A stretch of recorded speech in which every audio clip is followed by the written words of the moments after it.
Hello student.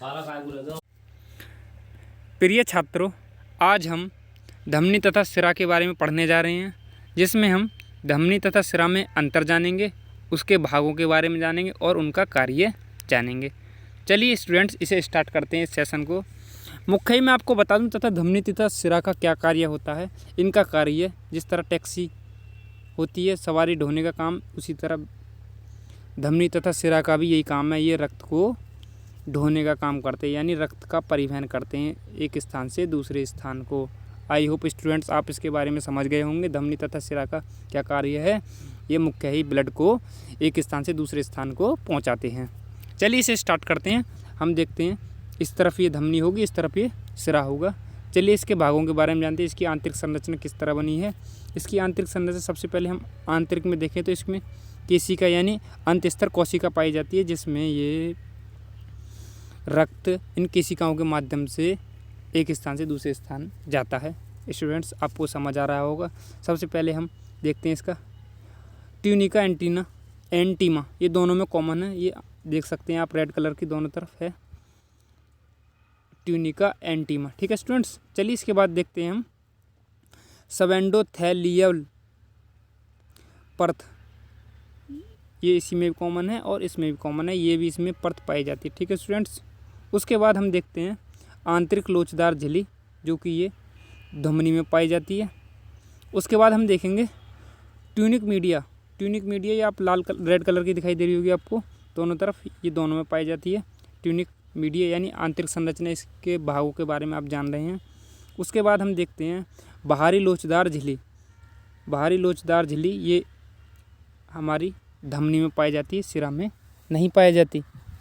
इसके बाद हम देखते हैं ट्यूनिका एक्सटर्ना, ये दोनों में कॉमन है। ट्यूनिका एक्सटर्ना ये दोनों में पाया जाता है। उसके बाद हम देखते हैं रक्तवाहिकाएं, ये दोनों में कॉमन होती हैं। ये भी रक्तवाहिका यानी ये ही ब्लड को एक स्थान से दूसरे स्थान पहुंचाती हैं। इसके बाद हम देखते हैं स्टूडेंट्स बाल्व। ये बाल्व केवल सिराओं में पाए जाते हैं, बाल्व को कपाट भी कहते हैं। उसके बाद ये बीच में आपको दिखाई दे रहा होगा कैपिलरी नेटवर्क, ये नेटवर्क के रूप में बनी रहती हैं।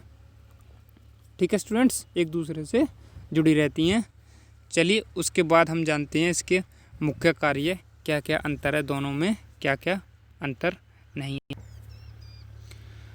स्टूडेंट्स धमनी तथा सिरा में अंतर देख लेते हैं।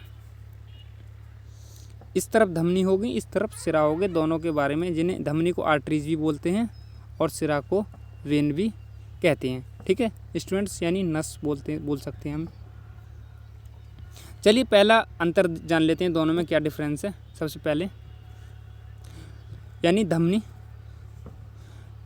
धमनी में रुधिर सदैव हृदय से विपरीत दिशा में बहता है। स्टूडेंट्स धमनी में रुधिर सदैव हृदय से विपरीत दिशा में बहता है, यानी हृदय से जो रक्त चलेगा वो विभिन्न अंगों तक किसके द्वारा जाएगा, धमनी के माध्यम के द्वारा। इसके बाद इसमें देखते हैं रुधिर सदैव हृदय की ओर बहता है, यानी अंगों से जो रुधिर आएगा वो हमारे हृदय में किसके माध्यम से आएगा, सिरा के माध्यम से। आई होप स्टूडेंट्स आपको समझ आ रहा होगा। उसके बाद हम चलते हैं, देखते हैं दूसरा अंतर देखते हैं। हृदय स्पंदन के कारण इसमें रुधिर रुक कर तथा अधिक दबाव के साथ बहता है। स्टूडेंट्स हृदय स्पंदन का मतलब है हृदय का धड़कना। हृदय धड़कने के कारण जो रुधिर है हमारा रुक कर तथा अधिक दबाव के साथ बहता है।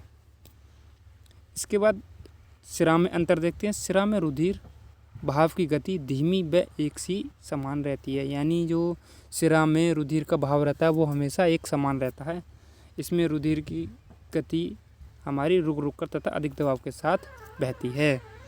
स्टूडेंट्स उसके बाद हम देखते हैं इसका तीसरा मुख्य अंतर क्या है। इनकी दीवारें अत्यधिक मोटी तथा लचीली होती हैं, और सिरा में क्या है, इनकी दीवारें पतली व कम लचीली होती हैं। जो इनकी बनी होती है आंतरिक संरचना, उसकी जो दीवारें होती हैं वो अत्यंत मोटी तथा लचीली होती हैं धमनी की, और इसकी पतली होती हैं। स्टूडेंट्स चलिए चौथा अंतर जान लेते हैं। इसका चौथा अंतर है दोनों में पल्मोनरी धमनी को छोड़कर सभी धमनियों में शुद्ध ऑक्सीजन युक्त रुधिर होता है। ये स्टूडेंट्स एक अपवाद बोल सकते हैं इसे। पल्मोनरी धमनी को छोड़कर बाकी जो सभी धमनी होती हैं उसमें शुद्ध रक्त पाया जाता है जिसमें ऑक्सीजन पाई जाती है। उसके बाद पल्मोनरी सिरा को, इसी में भी एक अपवाद है, पल्मोनरी सिरा को छोड़कर सभी सिराओं में अशुद्ध यानी ऑक्सीजन रहित जिसमें कार्बन डाइऑक्साइड की मात्रा हो वो रुधिर पाया जाता है। उसके बाद लास्ट अंतर जान लेते हैं दोनों में हम। धमनियों में कपाट नहीं होते, ये प्राय गहराई में स्थित होते हैं। स्टूडेंट्स इसमें जान लेते हैं सिराओं में स्थान स्थान पर कपाट होते हैं, ये प्राय त्वचा के नीचे स्थित होती हैं। स्टूडेंट ठीक है, आई होप आपको समझ आ रहा होगा। धमनी में कपाट यानी बाल्व, धमनियों में कपाट नहीं पाए जाते क्योंकि ये इसमें शुद्ध रक्त पाया जाता है, और सिराओं में स्थान स्थान पर कपाट पाए जाते हैं क्योंकि इसमें अशुद्ध रक्त पाया जाता है। स्टूडेंट्स ये त्वचा की कुछ गहराई में पाए जाते हैं और इन्हें देखें तो त्वचा के कम गहराई में ये पाए जाते हैं। स्टूडेंट्स आई होप आपको समझ आ रहा होगा। स्टूडेंट्स हमारी वीडियो यहीं समाप्त होती है।